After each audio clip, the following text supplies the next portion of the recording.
খাড়াই পাহাড়ের ওপরের ধাপে একটা ছাগল নির্জনে মনের আনন্দে ঘাস খাচ্ছিল। সেখানে ছিল সবুজ ঘাসের জমি। একটা নেকড়ে শিকারের সন্ধানে ঘুরতে ঘুরতে নিচের এক ধাপে এসে হাজির হলো। সে দেখতে পেল ওই নধর ছাগলটাকে, কিন্তু ধাপটা এত উঁচু যে লাফিয়ে ওঠা তার পক্ষে সম্ভব হচ্ছে না। তাই সে ফোন দিয়ে আটতে লাগলো কি করে ওই ছাগলটাকে খাওয়া যায়। নেকড়ে ছাগলটিকে ডেকে মোলায়েম স্বরে বলল, কে ওখানে ঘাস খাচ্ছ ভাই? তোমার কি মরার কোনো ভয় নেই? ওই খাড়াই পাহাড় থেকে একবার পড়লে কেউ কি বাঁচে?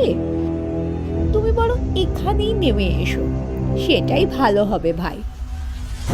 নেকড়ের উদ্দেশ্য ছাগলটিকে নিচে নামানো, কিন্তু ছাগলটি কোনো উত্তর দিচ্ছে না অথবা নেমেও আসছে না।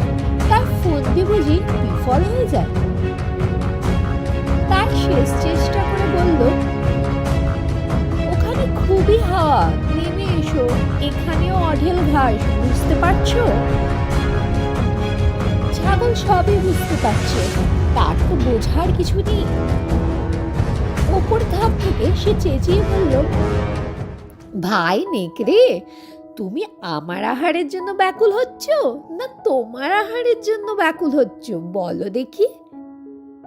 নীতি কথা, মতলববাজ উপকারীর কথায় কান দেওয়া উচিত নয়। আরও ভিডিওস পেতে তিয়াশা মুভিজের চ্যানেলটিকে সাবস্ক্রাইব করতে ভুলবেন না কিন্তু। ধন্যবাদ।